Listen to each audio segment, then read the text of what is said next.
What's up, everybody? It's your boy Tazz. You tuned in live to Spotlight Radio, jamming the best in hip hop and R&B. I'm joined with, I told you guys yesterday on Facebook that a business can put you before your icon, your favorite person in the whole wide world, and I'm standing in front of the one and only Mr. BSlade. How are you doing, man? I'm still amped off of the, the festivities tonight here in Dallas at the Symphony Hall, and it's my second year here, and it just went up to the next level.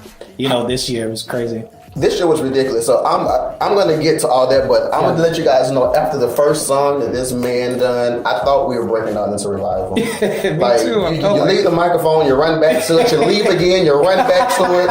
And I noticed after every person sang or something, there was a certain emotion over the crowd. Mm-hmm. They wanted you back over and over again. I could feel them pulling when I came back out the second time, and they were just applauding and ready to receive.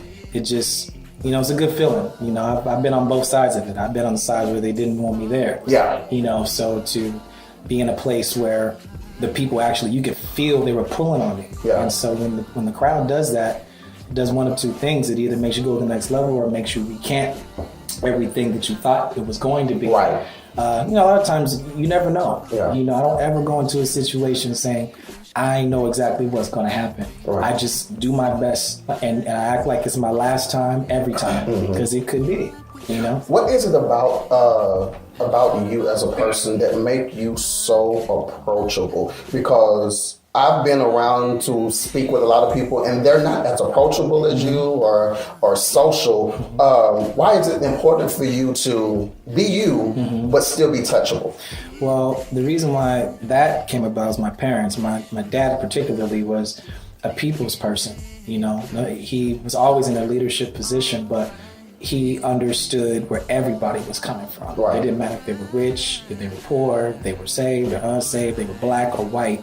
He had this thing where he just loved people genuinely. So to be raised in that environment, I couldn't be any other way. I love to interact with people. Of course, there's times you gotta keep it pushing because you gotta meet a certain deadline, or you gotta get to a stage queue, or you gotta meet a certain flight. Right. Sometimes it's not possible, but whenever it is, I make it my business to make sure the person that I'm speaking with feels like I'm giving them 110% of my attention and energy, no matter how many times I have to do it. And I don't get tired. I don't, because I feel like, that's the job of a politician or the job of a leader. Is part of that civic order is to be touchable. And as much as, Jesus was popular, but he knew when to stop and meet the people at their knees. So I'm no greater than Jesus, So if he can touch the people, then I can touch them. Right quick, what does this event that you just ripped completely to shreds, what does this event mean to you? Well, first of all, when you're dealing with Martin Luther King and Dr. Curtis King, to me, they're synonymous. And I know that sounds a little ambitious of me to say, but their intentions and motives are synonymous. It's to unify, uplift, remind us of our heritage, our foundation, to project the future, to mentor. So many of us are here because of Dr. Martin Luther King and his struggles that he went through for us in our rights.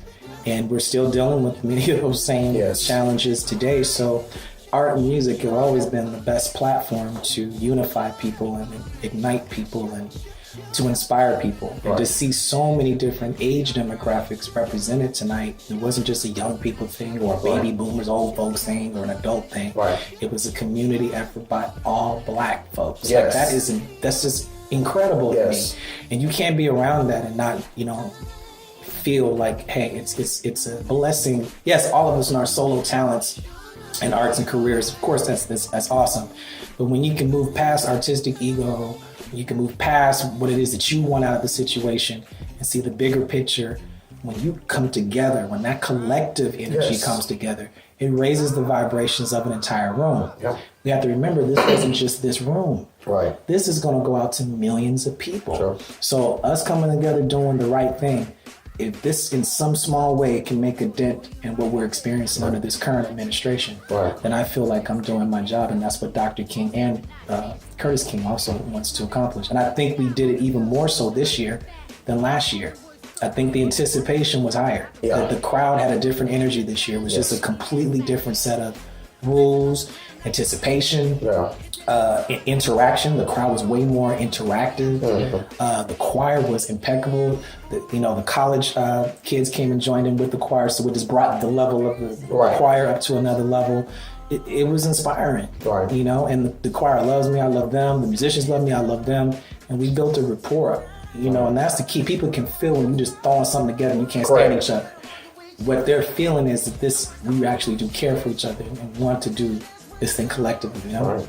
Yeah. So, of course, I am a huge Instagram fan. Yes. And I saw today that there is a self-entitled CD. Yes. I need to know about the CD. What do we need to expect from this project? Well, I can't wait for people to get it. We're actually going over to T-Ball after this to sell the product. But I feel like it's my first album, even though it's like number 14 as BSlade. I think it's my 32nd album total in my career. But this feels like my first album. Like my first album is BSlade, a collection of songs that are all sing-alongs. Like some of my albums and just my performances, in some cases, when you sing like I do, or Kim Burrell or Karen Clark, a lot of times you can only be an observer. Right. You can't really sing along with. You can enjoy it, but you can't really sing along with it. Right. So this is an album where people can actually sing along. So that's what makes this one different, is that it's songs that anybody can sing.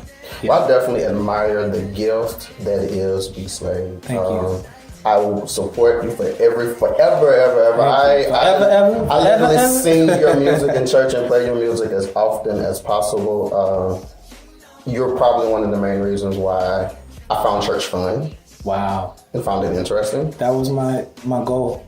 Back when I was Tone, I was trying to make music that young people wouldn't be ashamed of their faith with. Like they wouldn't be ashamed to share it with their friends because the production was so good or better than what was going on in the mainstream that they didn't have to feel ashamed about who they represented. That was my original goal.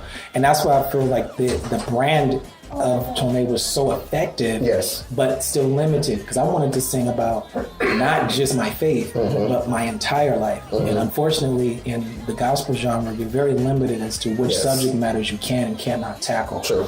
So it's kind of like trying to put a shark in an aquarium. The just glass is going to break. Yeah.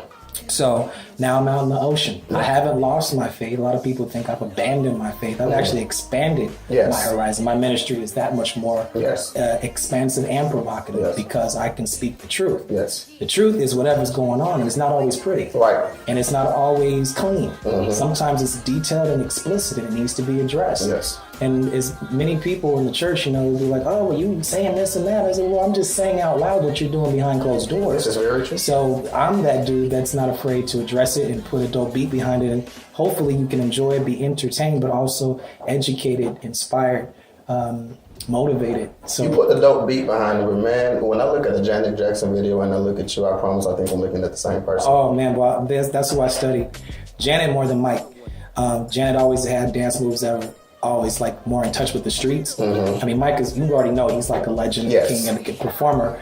But just the way Janet always did something that included what young people were doing, that's what got me into her. And always flipping her choreography. So this last tour, I was able to do 2 songs on the State of the World tour background. One was called 24 Play, and the other one was called New Agenda. And she FaceTimed me.